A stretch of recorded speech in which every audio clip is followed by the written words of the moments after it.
Yeah, let us just continue with CNS ahead.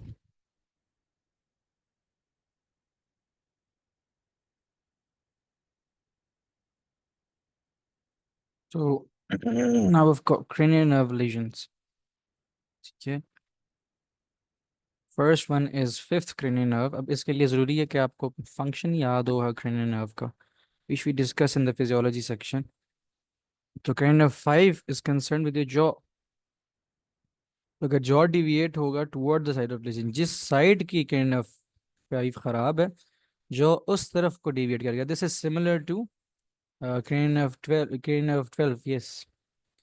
Tongue deviates towards the side of lesion. ठीक है, due to weakened tongue of that weakened tongue muscles of that side. ठीक है, तो ये दोनों का similar है कि नर्व जिस तरफ की खराब होगी. But remember this is below the nucleus. Nerve nucleus के नीचे से, नीचे की बात हो रही है. ठीक है, सेरिब्रल लेवल पर अगर इंजरी है तो डेफिसिट ऑपोजिट साइड पे प्रोड्यूस होगा. ये बात याद रखनी है. ठीक है, सिमिलरली कैन ऑफ 10 यूवुला को जो फ्रेंजियल मसल को करती है सप्लाई, तो आप गैग रिफ्लेक्ट करवाएंगे, uvula will deviate away from the side of lesion. ये नॉर्मल साइड को डिविएट करेगा uvula. For example, this is the uvula, if it deviates to this side, इसका मतलब है इस साइड के मसल ठीक है, इसको कॉन्ट्रैक्ट कर रहे हैं, इसको पुल कर रहे हैं, मतलब कि मसला ऑपोजिट साइड पे है. ठीक है, and lastly kind of 11 spinal accessory. आपको पता है ये दो मसल्स आपके स्टर्नोक्लीडोमास्टोइड और ट्रेपीजियस को सप्लाई करती हैं. तो आपकी जो ये श्रगिंग की मूवमेंट है, ये फॉर एग्जाम्पल अगर इस साइड पे क्रेन ऑफ 11 डैमेज है तो I won't be able to shrug. बल्कि उल्टा ये वाला शोल्डर मेरा नीचे सैग कर रहा होगा, ये ऊपर होगा, ये सैग कर रहा होगा, because trapezius not working. Similarly इस टाइप का जो स्टर्नोक्लीडोमास्टोइड होता है ना, ये हेड की मूवमेंट ये वाली करवाता है, ऐसे ऑपोजिट एंड अप. ठीक है, सिमिलरली इस साइड का जो मसल है वो ये वाली मूवमेंट कराता है.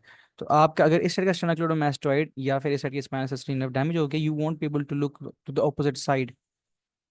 ठीक है, तो these are the crane nerve लेजंस.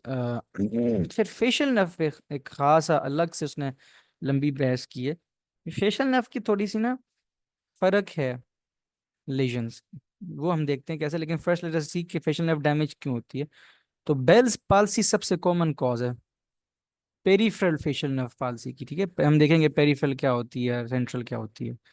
और ये कब होती है? Herpes simplex virus. आपको पता नहीं शिंगल्स होता है, शिंगल्स जो आपको चिकन पॉक्स बचपन में होता है, ये वायरस जो है, ये जो चिकन पॉक्स वायरस है, हर्पीज जोस्टर वायरस है, ये जाके डोर्मेंट हो जाता है आपके ब्रेन के अंदर, डोर्सल डोर्सल गैंग्लिया के अंदर, डोर्सल रूट गैंग्लिया के अंदर जो डोर्मेंट हो जाता है. फिर किसी भी स्ट्रेस में बीमारी होगी कोई, ये रीएक्टिवेट होके किसी न किसी खास डर्माटोम के अंदर चला जाता है, किसी नर्व के अंदर चला जाता है. जैसे ट्राइजेमिनल के अंदर चला जाता है तो हम उसको कहते हैं herpes zoster ophthalmicus. इस तरह से अगर ये सेवंथ नर्व में हो जाए herpes zoster, तो इसको फिर कहते हैं रैमजी हंट. ठीक है, रैमजी हंट सिंड्रोम कहते हैं. तो आप क्या करेंगे? सिमिलरली ये वैसे भी herpes simplex वायरस के बाद भी रीएक्टिवेट हो सकता है. ठीक है, herpes simplex वायरस के बाद भी रिएक्टिवेशन हो सकती है. Can cause facial nerve palsy. herpes zoster जो का चिकन पॉक्स वायरस है, उसके बाद भी हो सकती है. ठीक है, just give me a minute please.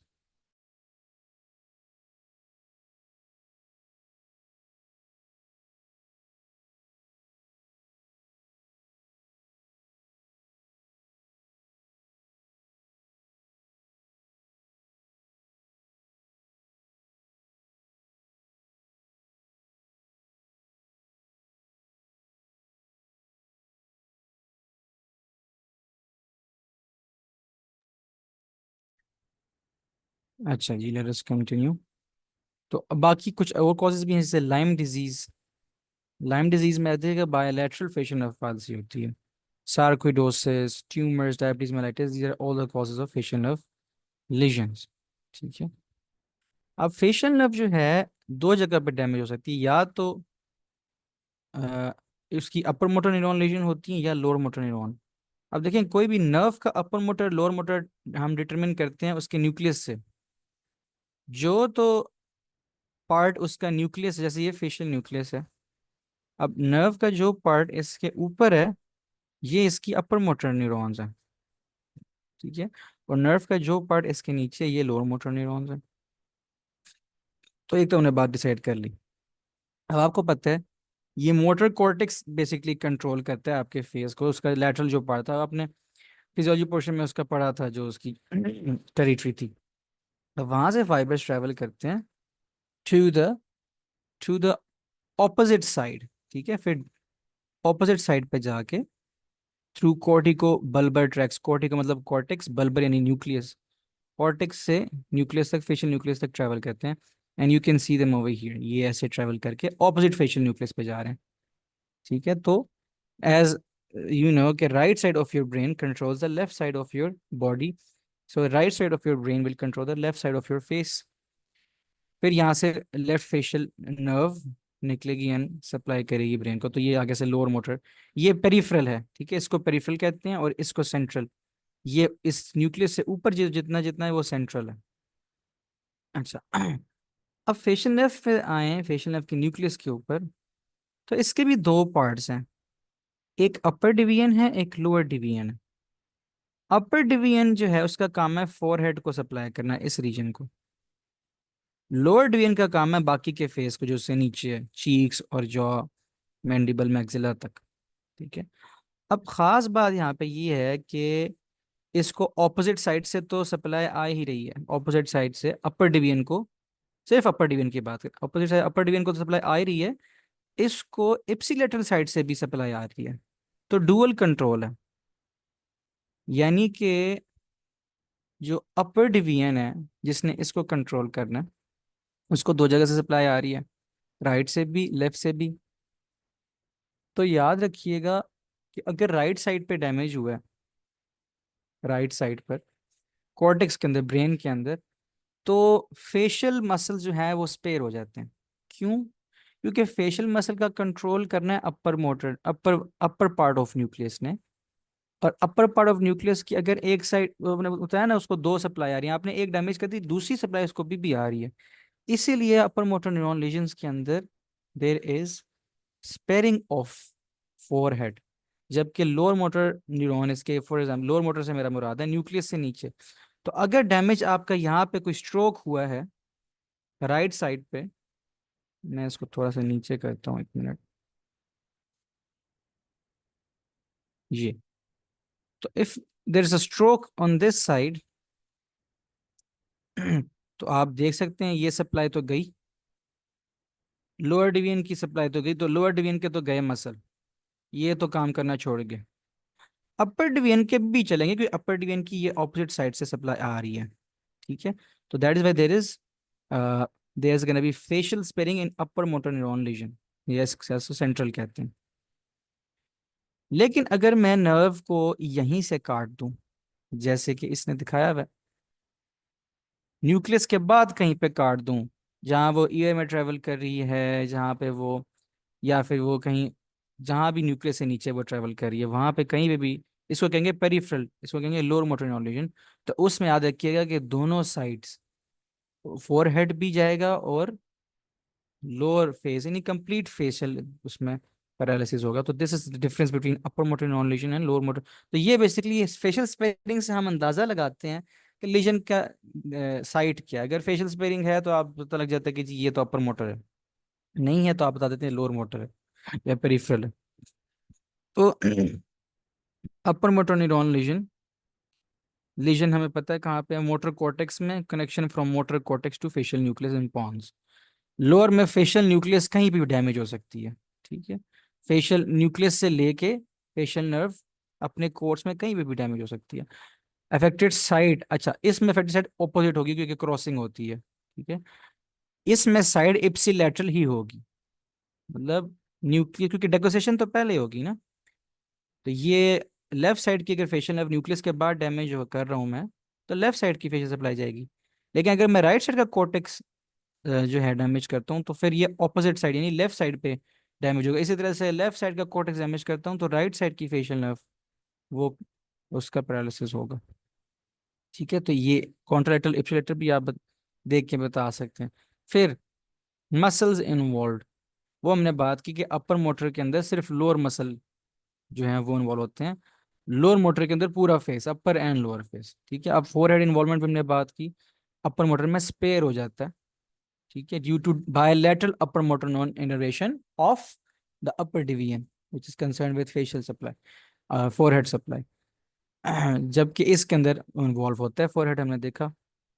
बाकी के सिम्टम जो हैं अपर मोटर रिलीजन में वेरी करते हैं, क्योंकि आपको पता है फेशियल नर्व का काम सिर्फ आपके फेशियल मसल को सप्लाई नहीं करना, इसने आपकी लैक्रिमेशन, आपकी सिक्रीशंस और आपका टेस्ट, ये सब कुछ इसने करना है, test of the anterior two third of the tongue. तो वो डिपेंड करता है कि स्ट्रोक कितना बड़ा हुआ, लीजन कितनी बड़ी है। जबकि लोअर मोटर के अंदर ये जो है there will be these signs, loss of taste sensation of anterior tongue। Hyperacusis पे भी बात करते हैं, हाइपरक्यूसिस क्यों होता है, and an incomplete eye closure, क्योंकि आपके ज़ाहिर है वो नहीं काम कर रहे ना। इसमें तो आई क्लोजर हो जाएगा, इसमें आई क्लोजर हो जाएगा, क्योंकि क्योंकि आप देखें ना जो फोरहेड के ऊपर ही आई वाला भी पार्ट है वो भी स्पेयर्ड है, तो ये आई क्लोजर इसमें होगी, इसमें नहीं होगी। बाकी हाइपरक्यूसिस की क्या वजह है, आपको याद होगा फेशियल नर्व अगर आप रिवाइज करें पिछले लेक्चर्स भी, तो फेशियल नर्व स्टेपीडियस मसल को सप्लाई करती है, middle ear muscle. Middle ear में दो मेन मसल हैं, एक स्टेपीडियस है और एक दूसरा मसल है जिसको ट्राइजेमिनल नर्व सप्लाई करती है। What was the name of that muscle, wait a minute, मुझे जल्दी से नाम जेन से निकल गया। स्टेपीडियस, हाँ टेंसर टिम्पन है।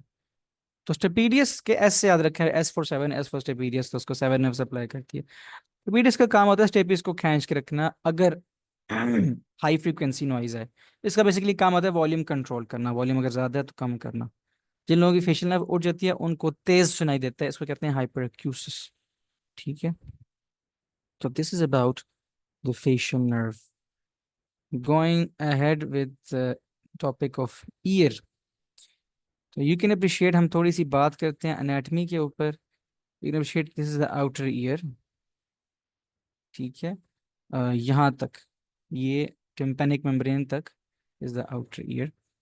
और इसकी जो क्यूटेनियस सप्लाई है, मैंने कोई सवाल ज़्यादा देखी नहीं, बस since it's mention in first year तो मैं देखना चले पड़ेगा। अब देखें जो ये लोब्यूलर एरिया है, इसकी ग्रेट ऑरिकुलर नर्व से सप्लाई है। जो अपर जो है इसका एरिया जहाँ पे कार्टिलेज वगैरह है, सप्लाई लेसर ऑक्सीपिटल से है। फिर जो अंदर का एरिया है कैनाल का तक का, उसकी सप्लाई देखें, उसकी सप्लाई जो एक्सटर्नल ऑडिटरी कैनाल है उसकी सप्लाई कुछ फेशियल नर्व से है, कुछ वेगस नर्व से है। इसलिए वेगस और वेगस नर्व की सप्लाई आपको पता है फेरिंग्स में भी होती है, ठीक है, थ्रोट में भी होती है। तो थ्रोट की जो पेन है, it can be referred two year, इसको कहते हैं रेफर्ड ओटैल्जिया। ठीक है, तो ये कॉन्सेप्ट इंपॉर्टेंट है, याद रखिएगा, रेफर्ड ओटैल्जिया कहते हैं। Then you can appreciate the tympani membrane, tympani membrane से आगे आपकी शुरू हो जाती है सारी मिडिल ईयर कैविटी। ये मिडिल ईयर जो कैविटी है ये फेरिंक्स से कनेक्टेड होती है थ्रू यूस्टेशियन ट्यूब। ठीक है, यूस्टेशियन ट्यूब के खुलने बंद होने से मिडिल ईयर का जो प्रेशर है वो मेंटेन होता है। अगर ये मुकम्मल तौर पे बंद हो जाए then it can lead to complications, we'll see shortly कौन सी कॉम्प्लिकेशन। तो यू गॉट योर ऑसिकल्स जो एंड पे अटैच होते हैं कोक्लिया से, कोक्लिया के थ्रू कैसे अटैच होते हैं, ओवल विंडो के थ्रू अटैच होते हैं। तो ये बेसिकली कोक्लिया ना, ये पता है क्या चीज है, ये है एक ट्यूब। ठीक है, ये ट्यूब है एक, ऐसे। फर्क क्या है कि बस इस ट्यूब को ना रोल किया हुआ है, ये वो ट्यूब थी ना, इसको उन्होंने रोल किया हुआ है बस, और कुछ भी नहीं है इसके अंदर। ये ये कोक्लिया है। अब इस ट्यूब को फर्दर ऐसे ऐसे खोल के अगर देखें ना, बल्कि खोल के क्या देखना है, मैं आपको तस्वीर दिखाता हूँ।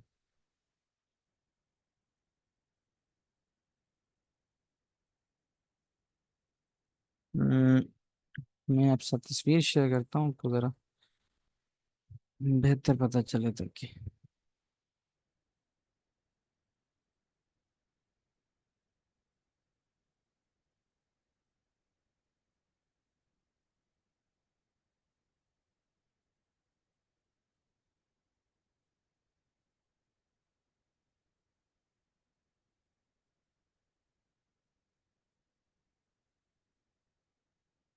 तो ये देखें, ये कोक्लिया, ये ट्यूब है जो फोल्ड हुई हुई है। अब इस ट्यूब के अंदर क्या है, तो देखें, एक तो इस ट्यूब का बोनी पार्ट है। ठीक है, ये बोन जो उसका कैप्सूल है, बोनी लेब्रिंथ जिसको कहते हैं। फिर ये अंदर इसका मेम्ब्रेनस पार्ट है एक, ये दिखाया भाई क्या है। अब इस ट्यूब में देखें फर्दर डिवीजन है एक, ये चेम्बर बना हुआ है, इसको कहते हैं कॉक्लियर डक्ट। और एक इसके सराउंडिंग में है स्ट्रक्चर, एक है स्केला वेस्टिबुलाई और एक है स्केला टिम्पनाई। ठीक है। अब होता क्या है, मैंने आपको बताया कि कोक्लिया के ऊपर दो विंडोज होती हैं। तो मैं अगर स्कीमेटिक डायग्राम ऐसे ड्रॉ करूँ ना, वही ट्यूब मैंने ड्रॉ कर ली और वो ऐसी लंबी सी है, और इसके अंदर ही वो आपको शो हो रहा है, यही स्ट्रक्चर अंदर बना हुआ है उसमें से। अंदर हम ड्रॉ कर देते हैं थोड़े डार्क कलर से, ये जो कोक्लियर डक्ट वाला एरिया वो ड्रॉ कर देते हैं। अब होता क्या है कि आपने देखा कि स्टेपीज यहाँ पे अटैच थे, मैं ड्रॉ करता हूँ स्टेपीज, ये ऐसे स्टेपीज ऐसे ही उसका फुट प्रोसेस है। अब ये रीजन है ओवल विंडो वाला। अब स्टेपीज जैसे मूव करती है ना, ये ओवल विंडो आगे किसके साथ ये कनेक्टेड होती है, ये स्केलर टेम्पनाई के साथ कनेक्टेड है। तो इम्पल्स जो है ऐसे ट्रेवल करती हुई जाती है फिर, क्योंकि ये फ्लूइड है इसके अंदर सारा। तो इट्स गन द जो आपकी जो वाइब्रेशन होगी साउंड की, वो यहाँ से ट्रेवल करती हुई जाएगी। ठीक है। और यहाँ से ट्रेवल करके फिर वापस मुड़ के जब टिप पर पहुंच जाएगी ना, टिप से वो वापस मुड़ के एंटर हो जाएगी स्केला वेस्टिबुलाए में। ठीक है। तो ये इस तरह से इसकी ओरिएंटेशन होती है। Just give me a minute please.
अच्छा जी, लेट अस कंटिन्यू।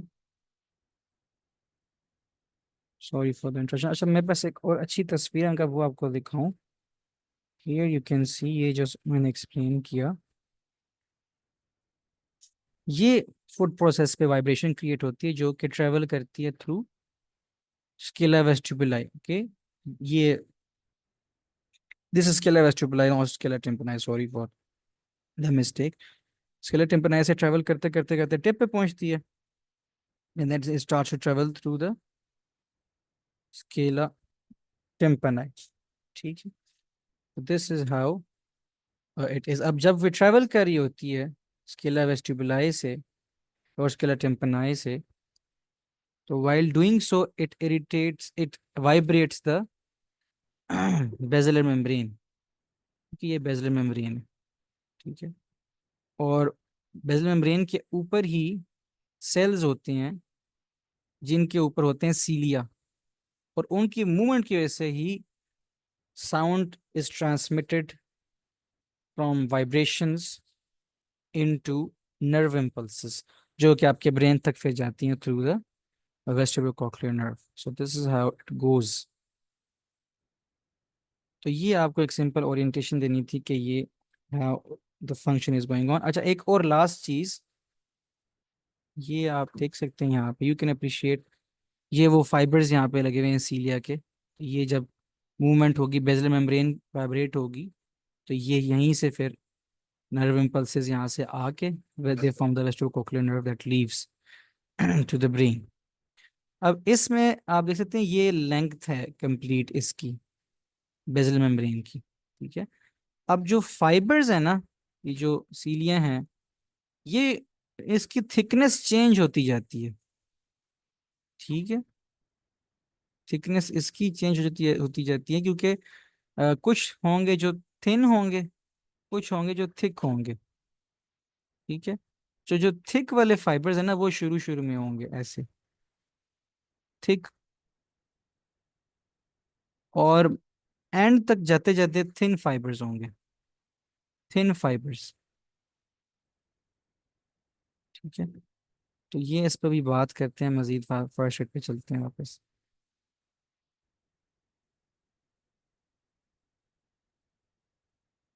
हमने बात की कि जी आउटर ईयर, उस पर विजिबल पोर्शन है ईयर का, इसको पिना कहते हैं, ये सारा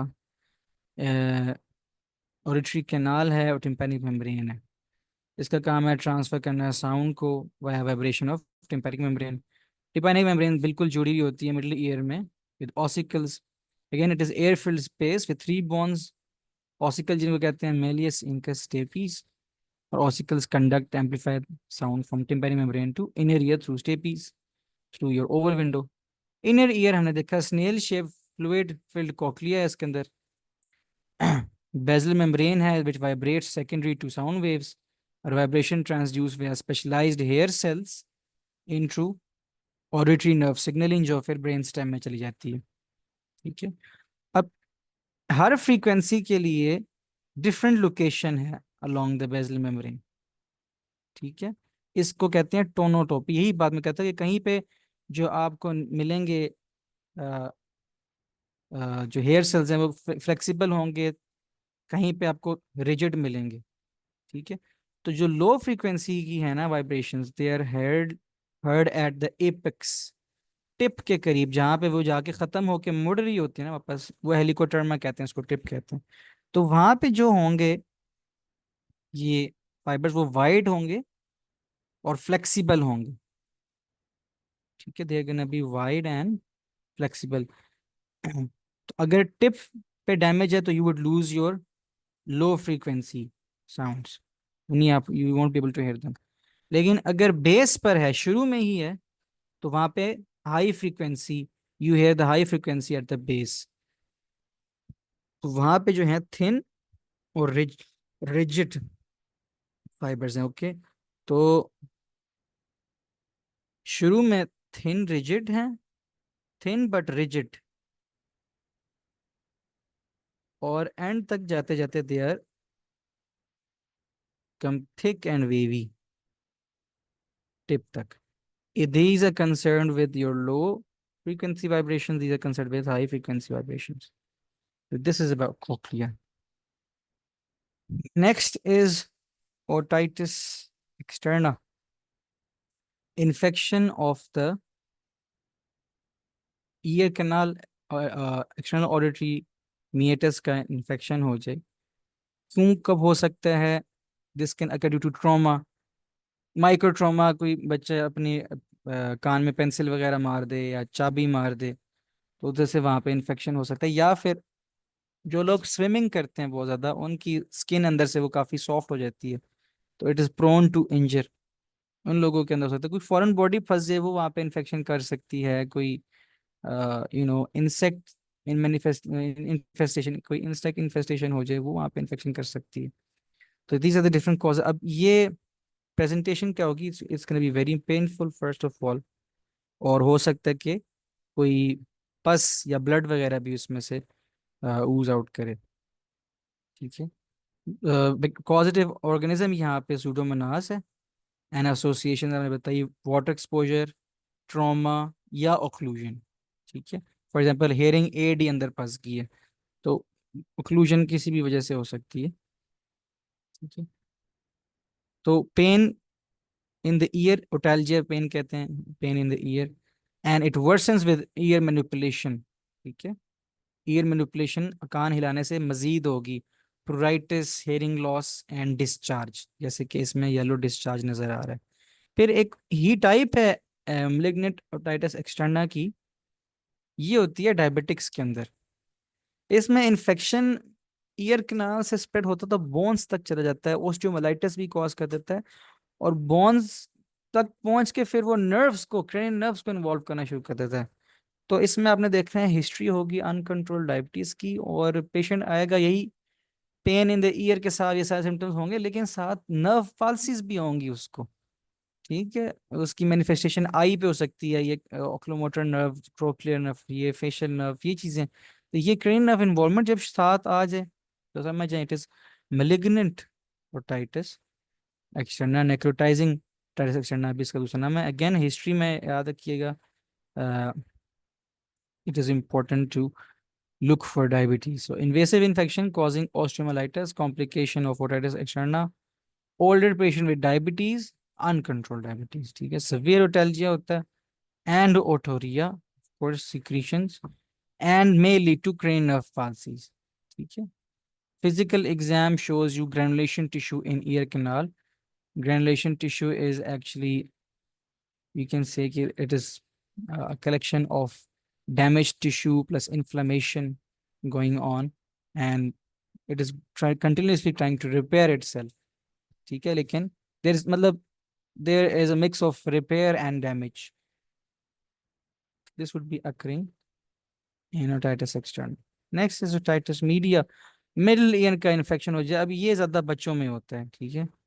बच्चों में इसलिए होता है क्योंकि बच्चों की जो होती है Eustachian tube, it is more prone to get closed. साथ वो दूध पीते हैं तो कभी कभी ऐसा होता है कि दूध फेरिंग से होता हुआ वो मिडल ईयर तक चला जाता है, वहां पे जाके इट कैन कॉज इन्फेक्शन।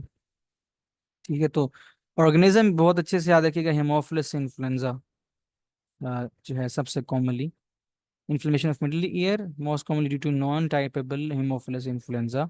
बाकी दो ऑर्गेनिज्म स्टेप न्यूमनी और moraxella catarrhalis. Eustachian tube dysfunction की वजह से होता है, जैसे मैंने आपको बताया, यूस्टेशन ट्यूब बंद हो जाएगी तो उस जो मिडिल ईयर है वहां पे बैक्टीरिया ग्रो करेंगे। ठीक है। And they will colonise the upper respiratory tract. ये जो है ना Eustachian tube middle ear, it is counted in the upper respiratory tract. ठीक है। तो ये 2 साल तक के बच्चों में नजर आता है। प्रेजेंटेशन में क्या होगा, वही कान में दर्द होगा, फीवर, फीवर बहुत इंपॉर्टेंट है, फीवर होगा जरूर बच्चे को। ठीक है। हेयरिंग लॉस होगा, again this is going to be conductive type, हम देखेंगे कंडक्टिव क्या होता है, सेंसिटिव क्या होता है। फिजिकल एग्जाम आप करेंगे तो आपको नजर आएगा कि बल्ज करिए टिप्पणी में, बल्ज क्यों करिए, अंदर इन्फ्लेमेशन हुई हुई है, मिडिल ईयर की सारी पस इकट्ठी हुई हुई है, और एरिथेमेटस होगी, रेड होगी, इन्फ्लेम्ड होगी, और ये रप्चर हो सकती है। और जब ये रप्चर होती है तो फिर सिक्रीशंस भी आती हैं, उसमें ब्लड हो सकता है, उसमें पस हो सकता है। और जब रप्चर हो जाती है ना तो पेशेंट की पेन रिलीफ हो जाती है, पेन रिलीफ हो जाती है रप्चर होने से। ठीक है।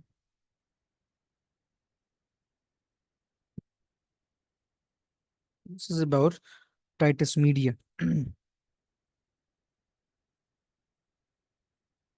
फिर कुछ हेयरिंग लॉस की हैं फिनोमेना। एक है नॉइज इंड्यूस हेयरिंग लॉस, और एक है प्रेस बाइक्यूसिस। तो याद रखिएगा दोनों के अंदर हाई फ्रीक्वेंसी हेयरिंग लॉस होता है। हमने भी बात की कि हाई फ्रीक्वेंसी के लिए कौन से वाले फाइबर्स थे, तो वो जो आपके शुरू में थिन रिजिड फाइबर्स थे वो हाई फ्रीक्वेंसी के लिए थे। तो जो ये नॉइज इंड्यूस हेयरिंग लॉस है, ये तो ऑक्यूपेशनल डिजीज है बेसिकली, जो लोग ऐसे ऑक्यूपेशन में होते हैं, जैसे कोई फैक्ट्री वर्कर्स हैं, या फिर कोई आर्मी, आर्मी में जो लोग होते हैं, खासतौर पे जो फील्ड पे लोग होते हैं, जो शूटिंग वगैरह जिन्होंने ये काम करने होती हैं, इसी तरह से ट्रैफिक पुलिस वाले, तो they are continuously facing micro trauma from high intensity sounds. तो उनमें with time there is loss of high frequencies, जो साउंड्स हैं उनको पहले वो जाती हैं उनकी। Presbycusis, on the other hand, is the normal aging process where there is slow decrease in the ability to sense sound. ठीक है, तो let's have a look. Damage to stereociliated cells in organ of Corti. ये organ of कोर्टाई वही basilar membrane के ऊपर होता है जो आपके सीलिएटेड सेल्स होते हैं। पहले हाई फ्रीक्वेंसी हेयरिंग पहले जाती है, ठीक है, ये बहुत इसके लिए पैथोग्नोमिक है, याद रखिएगा। और फिर एक है trauma due to acutely sudden loud noise can also produce hearing loss। अब सडन एक्सट्रीमली लाउड नॉइज, यहाँ पे एक्सट्रीम लाउड नॉइज से ये मुराद है कि आपके करीब कोई एक्सप्लोजन हो, ग्रेनेड वगैरह, सम अदर कॉज, गैस वगैरह, इस तरह के इस लेवल का extreme noise can rupture your tympani membrane. इतनी इसकी strong, due to the vibrations of the air and due to a change in air pressure, even a slap on the ear can rupture the tympanic membrane।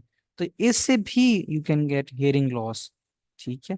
बाकी presbycusis on the other hand, ये बड़ा slowly progressive, ये बूढ़े लोगों में आपको नजर आएगा, ठीक है। तो aging related progressive, और ये bilateral होगा, symmetric होगा, and this is going to be sensorineural hearing loss, ठीक है, सेंसरी न्यूरल हियरिंग लॉस। अभी हम देखते हैं कैसे दोनों को फर्क करना है। And this is due to destruction of hair at the cochlear base. Again वही, इसमें लो फ्रीक्वेंसी, चूंकि लो फ्रीक्वेंसी होती है हेलिकोटर्मा पे, टॉप पे होती, जहाँ पे थिक वेवी फाइबर्स थे। बेस पे ये डैमेज हो रहा है, तो बेस पे आपके थिन रिजिड फाइबर्स हैं। They are concern with hearing of the high frequency hearing.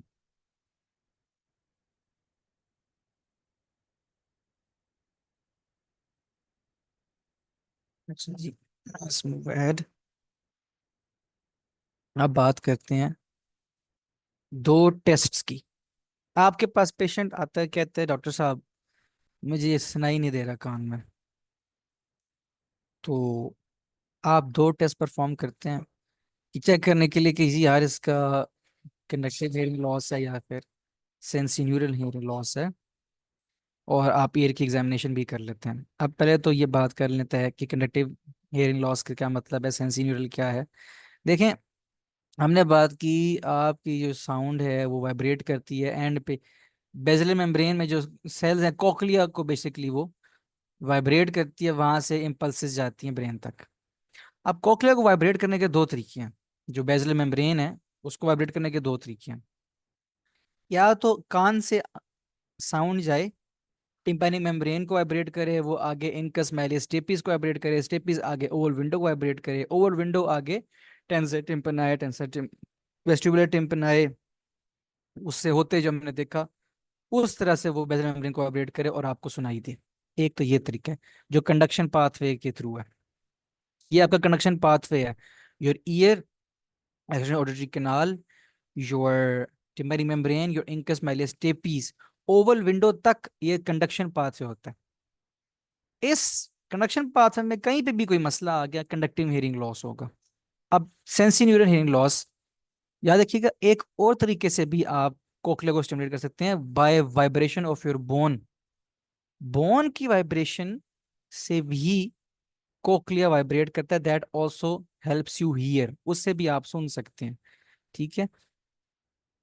And पे आप, और जो सेंसी न्यूरल हियरिंग लॉस है वो कब होता है, जब डैमेज होता है ओवल विंडो से आगे, कोक्लिया खराब है, आपकी वेस्टिबो कोक्लियर नर्व खराब है, या ब्रेन का वो एरिया ही खराब है जिसने साउंड को सुनना है। जैसे कि आपके वो हमने पढ़ा था ब्रेन स्टेम में इंफीरियर कॉलिक्युलाई जो है, they are concern with hearing. तो अब आपके पास पेशेंट आता है, आपने दो टेस्ट करने हैं। एक, and these are done with a tuning fork, ठीक है। ट्यूनिंग फॉक, मैं आपको दिखाता हूँ ट्यूनिंग फॉक क्या होता है।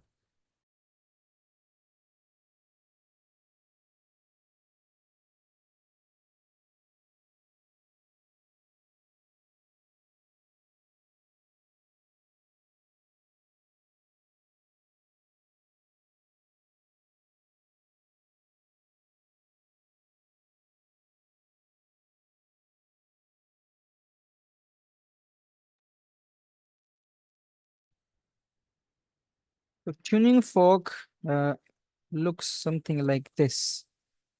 Wait a minute. ये ये tuning fork होता है, ठीक है. You struck the bass and ये जो इसके limbs हैं दो, ये vibrate करते हैं and they produce sound. So this is what you're going to use to perform these two tests, Rennies और Webers.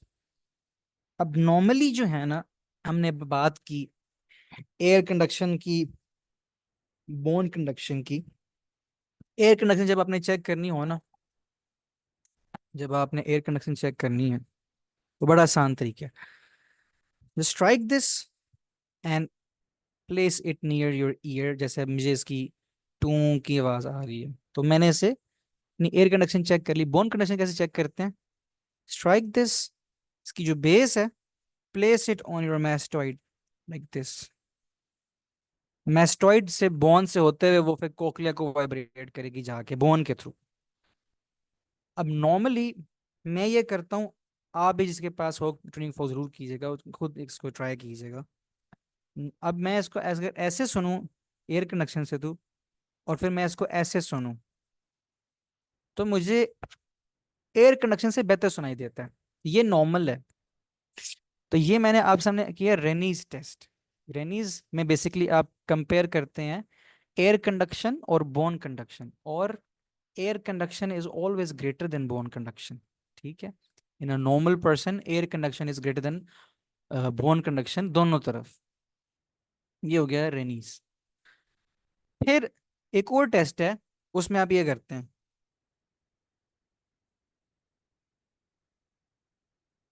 You place the base of the new fog at your forehead. Forehead पे भी रख सकते हैं, vertex पे भी रख सकते हैं, यहाँ टीरियन पे भी रख सकते हैं, इवन कि आप टीथ पे भी रख सकते हैं. ये चार जगह रखने की जो एंट्री इंसाइजर्स है ना, उन पे भी रख सकते हैं.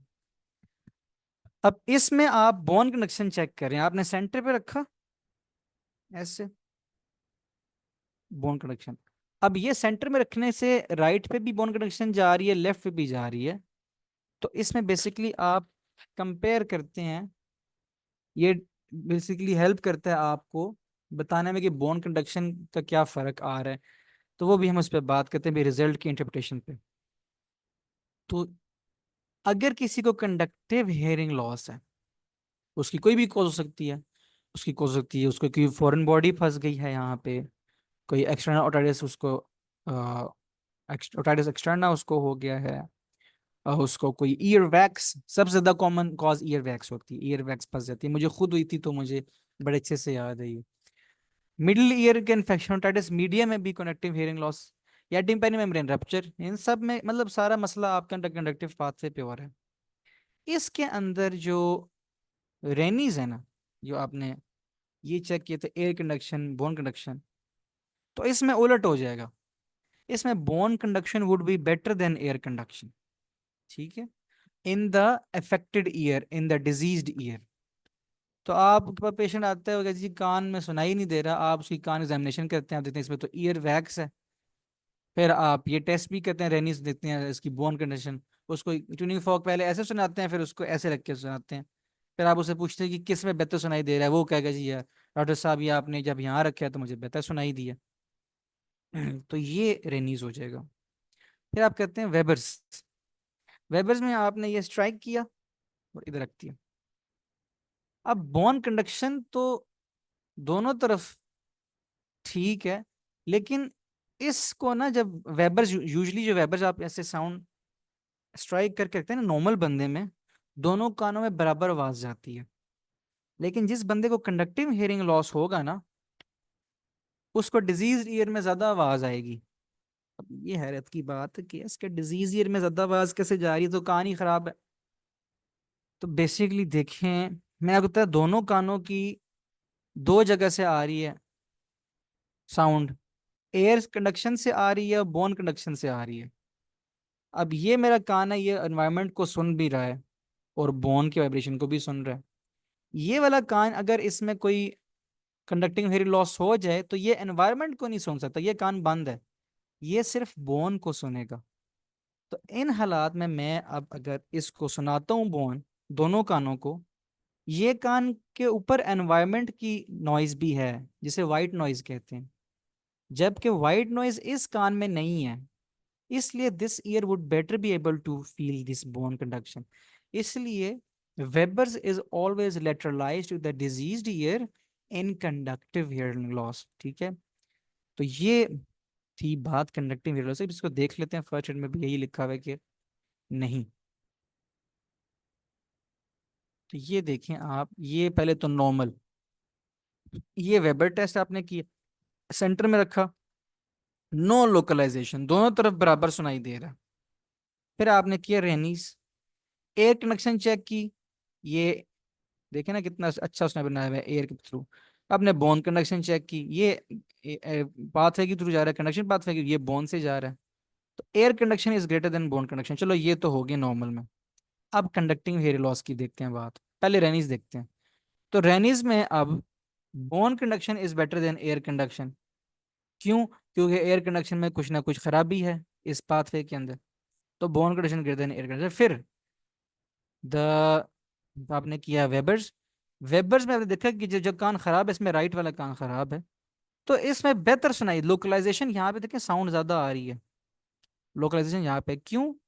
Decrease transmission of background noise, जो वाइट नॉइज है वो नहीं आ रहा इस ईयर के अंदर। तो ये वजह। अब बात करते हैं सेंसिन्यूरल हेयरिंग लॉस। सेंसिन्यूरल हेयरिंग लॉस की वजह हो सकती हैं वेस्टिबुलर श्वानोमा, बहुत बहुत कॉमन कॉज है। बाइलेटरल हो तो आप न्यूरोफाइब्रोसिस 1 सोचेंगे, 2 सॉरी, न्यूरोफाइब्रोसिस 2 सोचेंगे, बायलैटरल वेस्टिबुलर श्वानोमास। या फिर कोई उसकी कोक्लिया डैमेज हो गई है उसकी, ठीक है, लेब्रिंथ वगैरह डैमेज हो गई है, या फिर उसकी जो है नर्व, कोक्लियर नर्व जो है वो डैमेज हो गई है। तो ये सारी कॉजेज हैं उसकी। और प्रेसबाइक्यूसिस भी एज रिलेटेड सेंसिन्यूरिंग हियरिंग लॉस, उसमें भी सेंसिन्यूरिंग हियरिंग लॉस होगा, लेकिन बायलैटरल होता है, सिमेट्रिक होता है, एक कान में नहीं होता। और अगर वेस्टिबुलर श्वानोमा एक कान में हो तो जाहिर है उस कान का सेंसिन्यूरिंग हियरिंग लॉस होगा। अब इसमें आप करेंगे रेनीस पहले। का पेशेंट आएगा, कहेगा जी डॉक्टर साहब कान में सुनाई नहीं दे रहा। तो आप कहेंगे ठीक है, आप एग्जामिनेशन करते हैं, आप देते हैं यार कान तो ठीक है, कोई इन्फ्लेमेशन नहीं है, टिम्पैनिक मेम्ब्रेन भी ठीक है, सब कुछ ठीक है, चलो इसका अब रेनीस कर लेते हैं। आप रेनीस करते हैं तो आप देखते हैं, आप उससे पूछते हैं, ऐसे मारते हैं, आप उससे कहते हैं सुनाई दे रहा है? उसका हाँ डॉक्टर साहब सुनाई दे रहा है। फिर आप उसके बोन कंडीशन चेक करते हैं डिजीज साइड पे, तो आप देखते हैं कि air conduction is still greater than bone conduction, उसको एयर कंडक्शन बेहतर सुनाई दे रहा है। दोनों सुनाई नॉर्मल बंदे से कम देंगी, ठीक है, एयर कनेक्शन भी कम होगी, बोन कनेक्शन भी कम ही होगी, क्योंकि एंड पे उन्होंने कॉक्लिया को करना स्टिमुलेट और आगे वेस्टिबुलर नर्व को, वो मसला वहीं पर है, तो दोनों तरफ से जो है कम होगी। लेकिन still relatively air conduction would be greater than bone conduction. आपने देखा यार एयर कंडक्शन तो बोन कंडक्शन से ज्यादा है, ईयर भी नॉर्मल है, एयर कंडक्शन भी बोन कंडक्शन से ज्यादा है, अभी तक तो ये नॉर्मल लग रहा है। फिर आप करते हैं वेबर्स, आप वेबर्स रखते हैं इधर और पूछते हैं जी किस कान में ज्यादा सुनाई दे रहा है। वो कहता है डॉक्टर साहब मेरे इस कान में बेहतर सुनाई दे रहा है। तो इसमें Weber will lateralize to the healthy ear. ये फर्क अगर आ जाए, अब देखिए ना कितना क्लोज है, ये नॉर्मल बंदे में ही अब तक सेम था, टिम्पैनी मेम्ब्रेन उसकी भी ठीक थी, उसकी एयर कंडक्शन बोन कंडक्शन से बराबर था।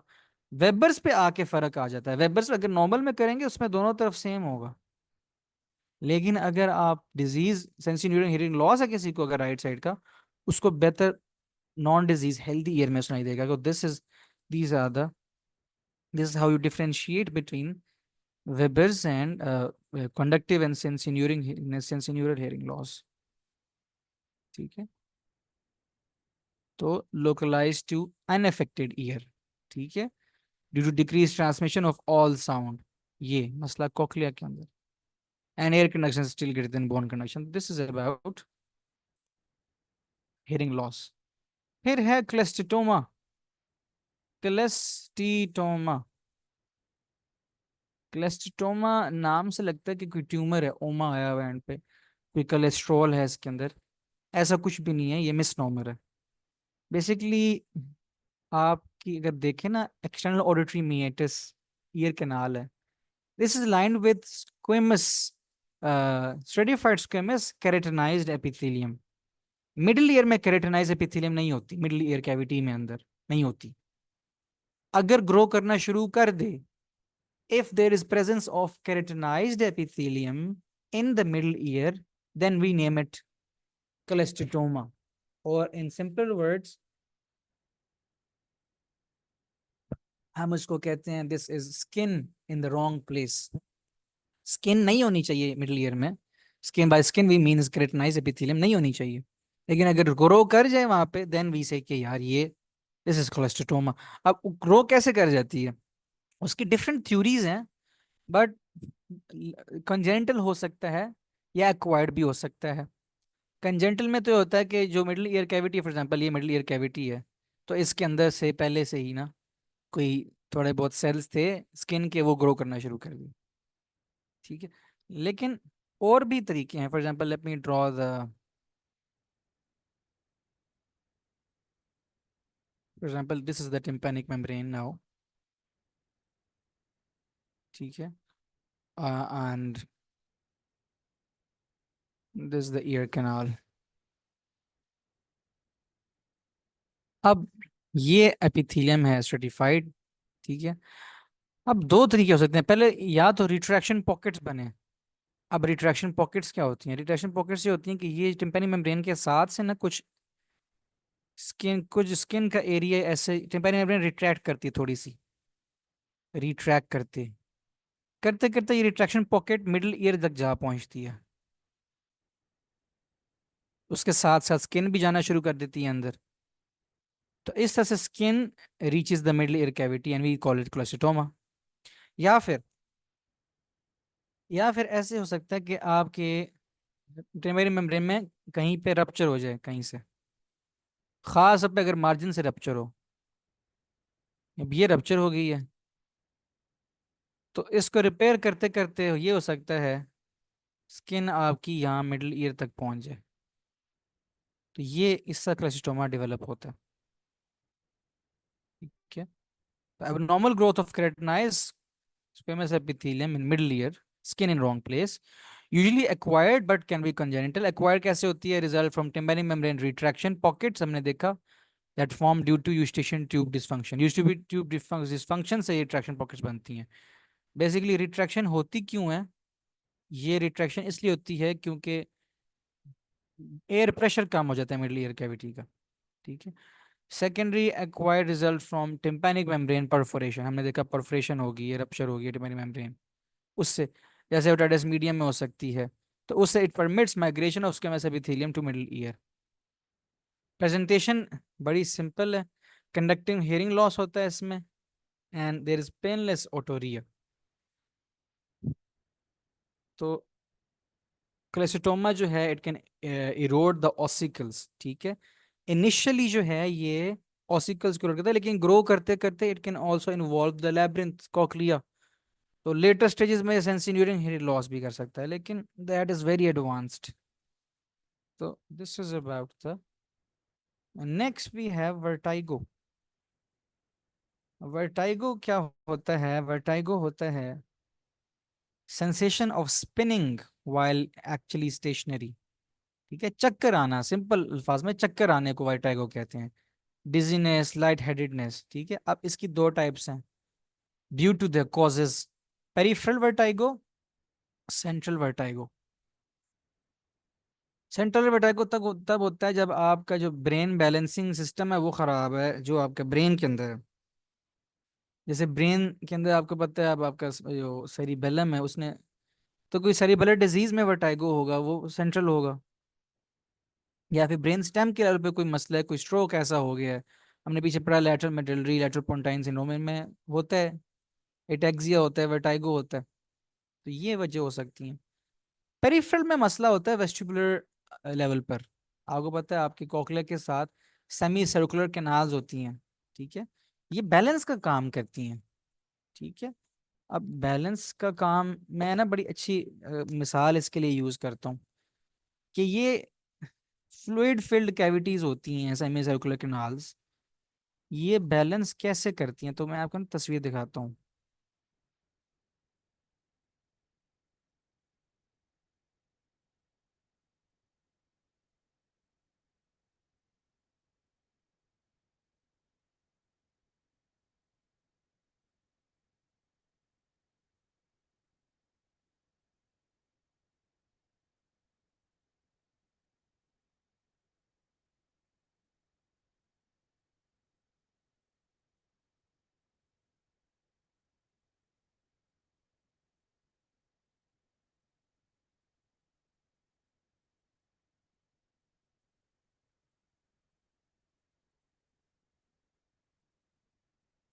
ये आप में से किसी ने कभी ना कभी अपनी जिंदगी में जरूर देखा होगा।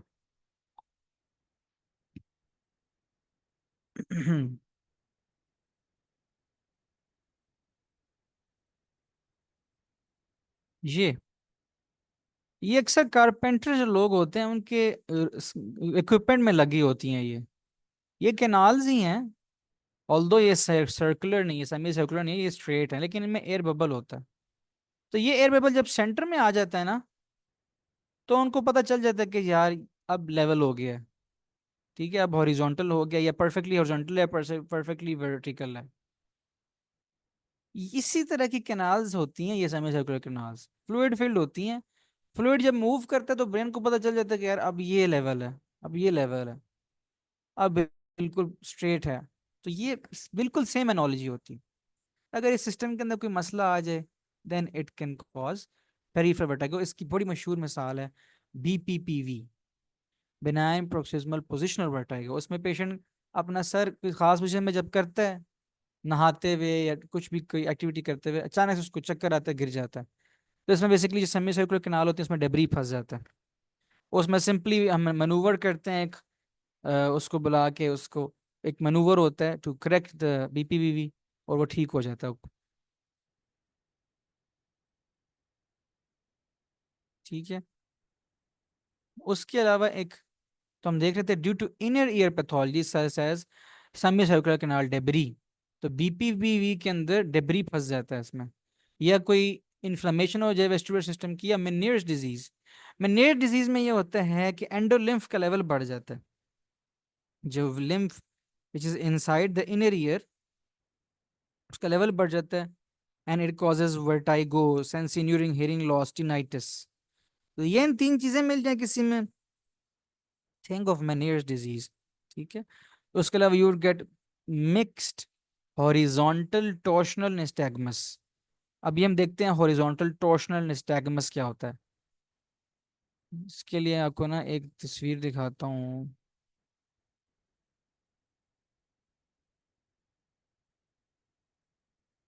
ये देखिए, अब ये जो है, ये हॉरिजॉन्टल निस्टैगमस है। आई जो है ऐसे ऐसे ऐसे ऐसे मूव करती है। वर्टिकल में वो ऊपर नीचे मूव करेगी, मतलब टू एंड फ्रो मूव करती है जब आप उसको कोई कहीं डायरेक्ट करते हैं कहीं पे। और ये है रोटेटरी निस्टैगमस, या फिर जिसका दूसरा नाम था, just read in First Aid, torsional, torsional nystagmus. तो इसमें आई इस तरह से मूव करती है अराउंड इट्स एक्सिस। ठीक है।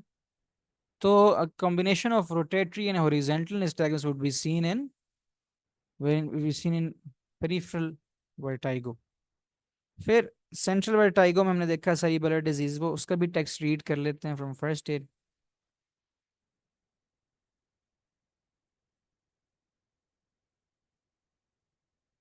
सेंट्रल वर्टाइगो में पेरिफेरल वर्टाइगो हमने देख लिया।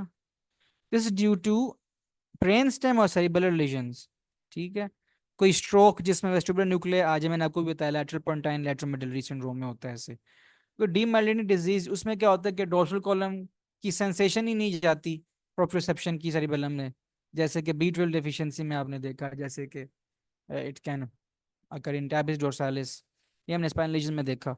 या कोई पोस्टीरियर फोसा का ट्यूमर, कोई सेरिबेलम का ट्यूमर हो जाए, वो भी हमने देखे कौन से ट्यूमर्स हैं जो सेरिबेलम में ज्यादा होते हैं। तो इसमें क्या होगा, निस्टैगमस होगा, किसी भी डायरेक्शन का हो सकता है। ठीक है, यहाँ पे जो निस्टैगमस होता है ना, ये ठीक हो सकता है अगर आप विजुअल फिक्सेशन कर लें, कहीं पे नजर टिका लें अगर, ये नहीं ठीक होता उससे, ये रहता है। बाकी you would find diplopia, ataxia, डिसमेट्रिया।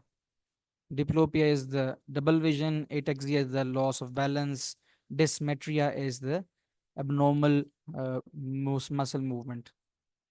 So this was about all you need to know about the ear. Okay, and this concludes our discussion for today. See you in the next class. Allah Hafiz.